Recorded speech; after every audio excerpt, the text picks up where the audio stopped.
Welcome to a place where the truth doesn't whisper, it screams. Here, every story peels back the curtain on what seemed perfect and reveals the betrayal beneath. If you've ever looked into someone's eyes and felt the lie behind their smile, you're not alone. We tell the stories they never thought would be told, the gaslighting that made reality blur, the whispers behind locked doors, the one small earring that shattered a carefully crafted illusion. Family secrets woven deep into the walls, a husband's perfect image built on cold, rotting lies, and the silent revenge that echoed louder than any scream. These aren't just stories, they're confessions. They're warnings, they're the voice you didn't have when everything was falling apart. Subscribe now, because every episode uncovers the truth they tried to bury, and once you see the truth, you'll never forget it. The walls started closing in long before it made sense. It was subtle at first, misplaced keys, a purse left open, lights left on that were definitely turned off before bed. Nothing big enough to confront, just enough to make the heart race. Every time it happened, there was always a reason, always a calm, condescending explanation. Maybe you're just tired, he'd say, brushing hair behind an ear with a smile so polished it gleamed. You've been overwhelmed lately. It wasn't just the words, it was the way he said them, like he knew something that couldn't be spoken out loud. He had a way of looking at things that made certainty feel slippery. A memory would surface, like putting a cup down on the kitchen counter, and suddenly he'd say it was on the table instead, and there it was on the table, not where it was left, not where it belonged, but there, as if it had always been. And doubt would slip in again, not loud, not screaming, just creeping, gentle, like fog through the edges of a closed window. At night, the silence became heavy, not peaceful, heavy. Breathing next to someone who didn't look at you the same anymore, whose eyes scanned too quickly when you entered the room, whose hugs felt timed. That kind of silence is its own language, one not learned in words, but in instinct. And instincts were starting to scream. There was a night when the bedroom door creaked open at 2 a.m. Bare feet padded into the bathroom, and the light flickered on. That part wasn't unusual, but the whispering. That was new, a low voice, soft like silk dragging over a secret, followed by a laugh, not a joyful one, but the kind meant for someone else, not meant to be heard. When asked about it in the morning, the look he gave didn't match the moment. He furrowed his brow, touched the side of a coffee mug, and chuckled. You must have been dreaming. That's how it always went. Reality frayed at the edges, until the edges no longer held. Even the friends started to disappear. Not theirs, only hers, calls ignored, messages read but never replied to. They're just busy, he'd say, handing over a phone that suddenly didn't light up with notifications anymore. Everyone has their own lives. You worry too much, but worrying wasn't the problem. It was that something was being hidden in plain sight, covered just enough to remain invisible, just enough to make the doubt look like paranoia. Every time questions were raised, answers came too quickly, too smooth, like he'd practiced, as if he had rehearsed the role of the calm, devoted man who couldn't understand why everything suddenly felt off. But he knew, oh, he knew, because he was the one pulling the strings. It wasn't just the missing objects or the subtle mood shifts. It was the way the thermostat kept changing to his preferred setting, even after leaving for work. It was the scent of unfamiliar perfume on the coat he never wore around her. It was the grocery receipt for wine they didn't drink, and flowers that never made it home. Each moment by itself was a dot, insignificant, but dots when connected become a picture, a terrible, undeniable picture. And still he kept smiling. Still he kissed her on the forehead like nothing was wrong. Still he made her question everything she felt deep in her bones. That's the kind of betrayal that doesn't break glass, it cracks the soul. The worst part wasn't the lies. It wasn't even the manipulation. It was the feeling of being made into a stranger in your own life, walking through the house and realizing nothing belonged. not the rhythm of the days, not the space between words, not the love that once held weight. Nothing. There was a night, the final night of believing the lies, when the laughter in the hallway didn't stop after the call ended, when the faint trace of a woman's voice hung in the air like smoke. That was the night the decision was made, not to ask, not to cry, but to wait, watch, and gather the truth in silence. That kind of silence becomes a weapon, because once truth starts to surface, it doesn't whisper. It roars. The hallway always held secrets at night. It was in the way the light from under the office door would flicker on at strange hours, long after the rest of the house had gone quiet, in the way voices didn't travel, but their absence was louder than any conversation. There was something about the way he moved in those moments, calculated, quiet, like someone trying not to leave footprints in his own home. At first, it felt like overthinking. Everyone has work, everyone needs space. That's what he said when the late night calls became more frequent. Work emergencies, client issues, team meetings with different time zones. The excuses came like a script, familiar and soothing enough to believe. At least for a while. But no one laughs like that during a client call. No one whispers with warmth when speaking to someone who's just part of the job. The doors started closing faster when footsteps approached. A conversation would cut off mid-sentence, followed by the mechanical click of a lock turning. He never used to lock doors, not during the day, not when they were alone. Now it was second nature, and the worst part. He smiled through it, always that same smirk, the kind that pretended everything was normal, that calm, collected smile that said, "You're imagining things." Phones became shields, always face down, always on silent. The bathroom breaks lasted longer. The car rides were quieter. Even the laughter that used to echo through the rooms became a stranger, replaced by polite nods and tired sighs. The man who once shared everything now kept his world hidden behind passwords and dismissive glances. There was a night, the kind of night where silence isn't peaceful, it's dangerous, when he left the room to take a call. The door shut gently, but not quietly. Something in that closing held finality. The hallway light flicked on, and a soft hum of a voice filtered through the air. It wasn't clear, but it didn't need to be. It was playful, intimate, the kind of voice that doesn't belong in a conversation, meant to stay professional. And still, there was silence, no confrontation, just listening, waiting, watching, not out of fear, but out of the kind of heartbreak that hasn't fully admitted itself yet, because denial is powerful. It's comforting. It tells you that maybe things aren't that bad. Maybe there's a reasonable explanation. It wraps around the shoulders like a familiar blanket, even when it's soaked in cold truth. The messages became shorter. Conversations turned mechanical. Intimacy vanished, not suddenly, but like a slow fade-out at the end of a song. He stopped asking how the day went, stopped caring about little things that once mattered. Eyes that used to search for connection now scanned past, like the presence that once felt like home had become furniture. And yet it was easier to pretend. Pretending kept the house standing. Pretending meant not having to face the fact that the man who once promised forever now shared pieces of himself with someone else behind closed doors. Because once pretending stops, reality takes over. And reality has sharp teeth. There was a moment, small but unforgettable, when he left his phone on the counter, unlocked. A notification lit up the screen, just a name, no message preview, just the kind of name that didn't belong in their world. A name that had been spoken once in passing, dismissed as a friend from work. The same name that had shown up on late night calls. The same one that made him smile in a way he hadn't in months. Fingers hovered over the screen but didn't tap. It wasn't about reading the messages anymore. The truth didn't need words. It had already been spoken in 100 subtle ways, in the turning of locks, in the lies told with gentle tones, in the way distance replaced closeness and strangers replaced love. The hardest part wasn't finding out.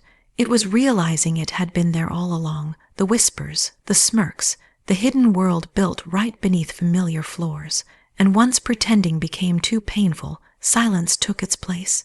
Not the silence of confusion, but of clarity, the kind that comes when everything false has finally been burned to ash.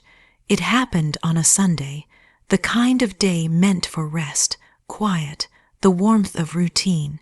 Sheets were being changed, pillows fluffed, the room aired out like always. The sun was soft through the curtains, and everything felt like it should have, familiar, safe, until fingers brushed against something cold beneath the bed frame. Small, hard, not dust or a button, something with weight, something that didn't belong, an earring, gold with a tiny green stone, delicate, like the kind worn for special nights, the kind that doesn't just fall off unnoticed. The kind that sparkles too loudly to be ignored. It wasn't hers, that was the first thought, not even a question, just fact, no hesitation. That kind of jewelry had never been part of her life, and it hadn't come in with the laundry or fallen from a guest's bag. They hadn't had guests in months, no female friends, no sisters, no accidents that could explain away what now glinted in the palm like a weapon dressed in innocence. The heartbeat changed. The room didn't feel warm anymore. Every breath carried a new weight. That one earring said what words never did. It was louder than any phone call caught in a whisper, louder than every deleted text, every shift in his tone, every night he turned away too quickly in bed. It was the moment everything stopped pretending to be normal. Denial tried to claw its way in. Maybe it was old, maybe it had been there forever, maybe, but no, that bed had been cleaned, that floor had been swept. The space beneath had held nothing for years. Until now, it wasn't old, it wasn't hers, and it was placed there, not dropped, not lost, left, forgotten, or worse, dismissed, as if it didn't matter who found it. As if the truth was a game he thought he could still win. There were no screams, no confrontations, just silence, the kind that makes every footstep echo, the kind that builds inch by inch until it suffocates. That night, the sheets were still changed. Dinner was still made, but nothing felt the same. A crack had opened, and it spread fast, faster than even he realized. He came home late again, smelled like a cologne that wasn't his. Eyes darted toward the kitchen, then the living room, and finally to the bedroom, where the air had gone still, where one earring now sat in the center of the dresser, shining under the lamplight, too quiet to ignore.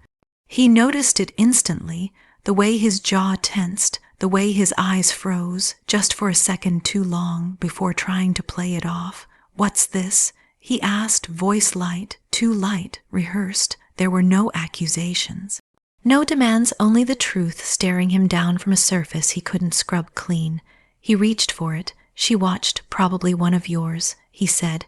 It was the first time in years she laughed, not out of joy, but because it was so pathetic, so bold, to look into someone's eyes and lie like that. When the lie had already been undone, she didn't respond. She didn't need to. His own guilt had filled the room before the key even turned in the door. That night the air changed again, not with rage, not with chaos, but with clarity, the kind that arrives once denial dies. The next morning the earring was gone, vanished from the dresser, just like that, like it had never been there. But the damage was done, not to the relationship, that had already rotted. No, the damage was to the illusion. He couldn't lie the same way anymore, couldn't control the narrative. The mask was cracked. And with it, the world he built on charm and manipulation started to collapse. He tried harder after that. Flowers, coffee in bed, compliments that came too quickly, but it was too late. Once trust dies, nothing smells sweet again, not even roses. Every gesture felt like a bribe, every word a performance, and she kept smiling, playing her role, watching him unravel from the inside while pretending she still believed, letting him think he had time. Letting him think she hadn't already made her decision, because sometimes revenge doesn't come with screaming. Sometimes it comes with silence and a locked suitcase. There's something about old houses that carries more than creaking floors and peeling wallpaper. They breathe, they whisper, And if you listen closely enough, they confess. Not all at once. No, the truth doesn't come in a flood, it seeps, slow and sour, like water through a cracked foundation. And in that house, the truth had lived longer than anyone wanted to admit. The affair was just the beginning. A single thread tugged loose, one betrayal, sharp and personal. But what followed wasn't just about infidelity. It was about something older. Something buried deep beneath the surface of every family photo, every inherited piece of furniture, every polite smile exchanged over holiday dinners. It wasn't just him. It never was. The lie was bigger. It had always been. The discovery came by accident. A box in the attic, mislabeled, tucked behind rows of forgotten Christmas ornaments. Inside weren't decorations or childhood keepsakes, but letters. Dozens of them, yellowed, folded carefully, bound by a ribbon too pristine to be decades old. They weren't his, not entirely. Some were from his father. Others from a woman with a name that had never been mentioned at any reunion, any family story, any obituary. They spoke of love, of secrets, of arrangements. They spoke of betrayal passed from father to son like a birthright. What had once felt like an isolated wound suddenly widened. He didn't just cheat, he mirrored. He followed, he inherited the darkness that had always been there, the charm, the control, the double life dressed in decency. There were stories told at family dinners that suddenly felt different in hindsight. Laughter that once seemed warm now felt hollow. Comments dismissed as jokes now echoed with deeper meaning. Generational silence had a way of protecting the men and blaming the women, of shaming the wrong people while the true puppeteers smiled and poured more wine. The more that was uncovered, the more suffocating it became. Every drawer held a detail. Every memory sharpened. The story wasn't about a single marriage anymore. It was about a pattern, a legacy of manipulation wrapped in tradition. The lies were not just individual, they were institutional. It made sense in a twisted way, the way his mother never asked questions, the way his sister always laughed too loudly when someone mentioned loyalty, the way no one ever stayed angry with the men in that family for long. They were forgiven before they even apologized. Maybe that was the real power they wielded, not just the lie, but the confidence that they'd always get away with it. Until now, because the silence had broken, what had once been dismissed as a mistake was now seen for what it truly was, a choice passed down and never questioned, but no more. This time, the pattern wouldn't continue. This time, the heirloom would be shattered. He tried to explain. He always did. When confronted with the letters, his reaction wasn't shock, it was annoyance. As if she had opened something she had no right to. As if the truth was something that needed his permission to matter. That was when it became clear. He didn't see it as betrayal. He saw it as survival, as inheritance. That was the last real conversation they ever had. After that, every interaction was a performance, smiles for the neighbors, family visits arranged without argument, but behind the scenes, everything was unraveling. Quietly, cleanly, she started separating accounts. Saving passwords, making copies of everything, letters, receipts, photos. He didn't notice. He never looked beyond his own reflection. They always believed they were untouchable, those men, that charm could cover anything. That time would forgive what it didn't understand, but this time wasn't on his side, because now the truth had roots, and those roots were tearing through every lie he'd ever told. It wasn't enough to leave. Not yet, not before every mask had been removed, not before every person who played a part in that carefully built illusion saw it fall apart in their own hands. So the truth was mailed, one copy at a time, quietly, to every person who deserved to know. His mother, his sister, his cousins who always looked the other way, the people who praised him at weddings, the ones who called him such a good man. They needed to know what they were defending.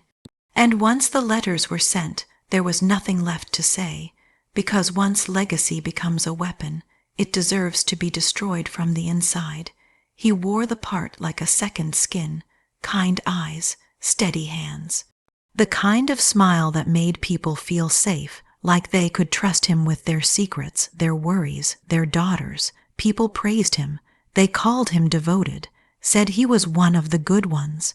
The kind every woman hopes for, the kind every man envies. He made it look effortless.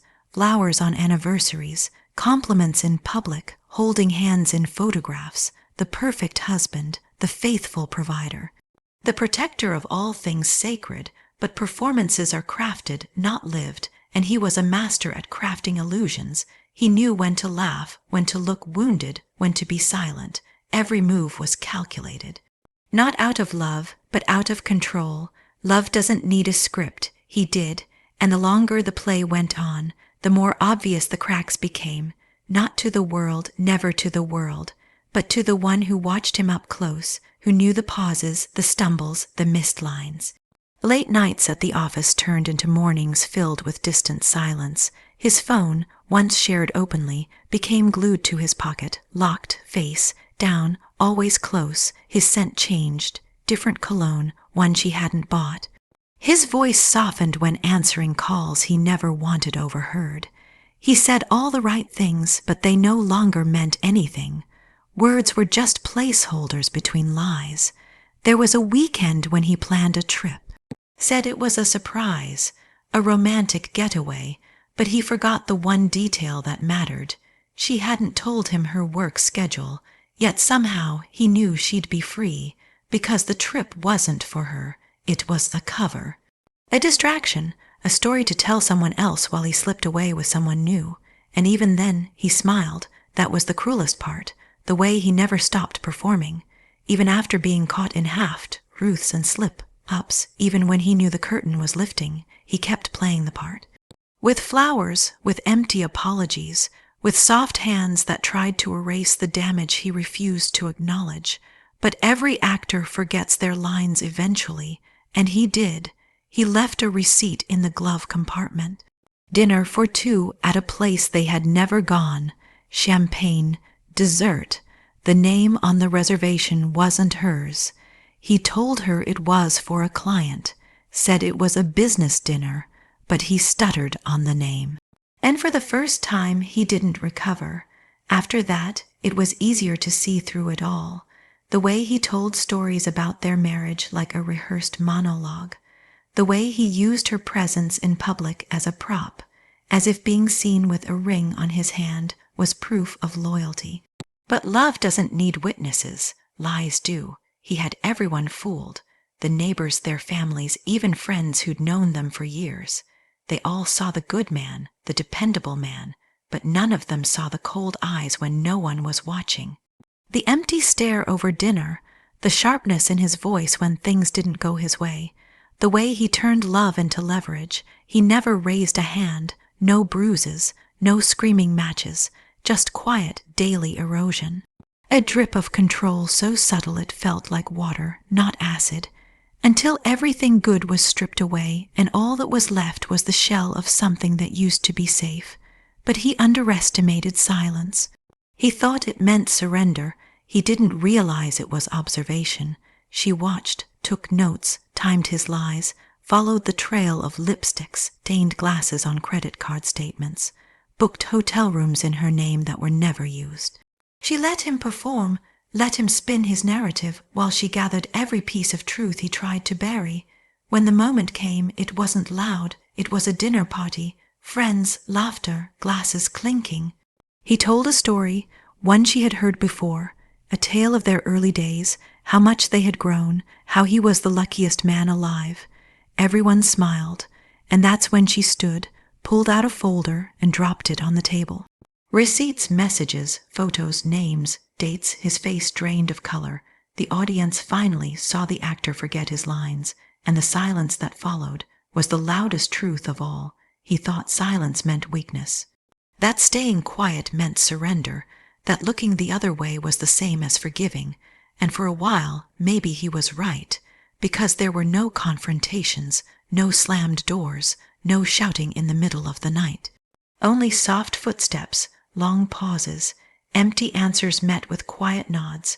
He thought he'd won. that he could live two lives while still being celebrated in one. But silence sees everything. There were signs, perfume that clung to him that didn't come from her, late meetings that always ended with him turning off his phone, jokes he told at parties that suddenly had someone else's name tucked inside. He lied with such calm precision, it almost felt like the truth. He told stories about loyalty while the ghost of his betrayal sat in the room between them. He didn't know the hours she stayed awake after he fell asleep. The nights she sat in the dark, not crying, not questioning, just watching, memorizing, letting the weight of his lies settle into her bones. There were moments when it would have been easy to scream, to throw something, to demand answers he'd only twist into more stories. But instead, she chose silence, not because she didn't feel, but because she finally understood that words wouldn't save her. He started to notice the shift, though he couldn't name it. He'd walk into a room and feel something missing. Her voice no longer filled the air. Her eyes stopped searching his. She no longer asked where he'd been, and that frightened him more than any confrontation ever could. Because silence is unfamiliar to liars. It doesn't give them anything to push against, nothing to twist. It makes them face themselves. And so she smiled. She still made his coffee, still folded his shirts, still kissed his cheek on Sunday mornings, but inside she was already gone. She began building a life in secret, one he'd never get to touch, opened an account in her own name, reached out to a lawyer, found a place on the other side of town. She didn't pack in a rush. She didn't cry into cardboard boxes. She just moved one piece of herself at a time until there was nothing left to hold her there. He didn't even see it happening. And when the day came, there was no goodbye note, no dramatic scene, just an empty closet, a silence that wrapped around the house like a final breath. He called, he texted, left voicemails soaked in confusion, then anger, then desperation. He begged to talk, asked for one more chance, promised to change, said it wasn't what it looked like. But by then, she knew that lies don't need noise, they just need time, and he'd used all of his. She didn't reply, didn't argue, didn't give him the satisfaction of watching her bleed. That was the real revenge, letting him sit in the life he'd built, one filled with strangers, Haft, Ruths, and a woman who no longer needed to raise her voice to be heard. A woman who no longer needed him to feel whole. The silence left him alone with his own echoes, and no one coming to save him from them. He broke everything thinking she'd never leave, but when she finally did, she didn't break a single thing on her way out. She just left and took her peace with her. If this story made your heart race, stirred your memories, or felt a little too real, you're exactly where you need to be. Don't forget to like, subscribe, and turn on the notification bell, because we're just getting started. More secrets, more betrayal, more revenge told in the rawest, realest way possible. Until next time, remember, sometimes silence is the loudest revenge.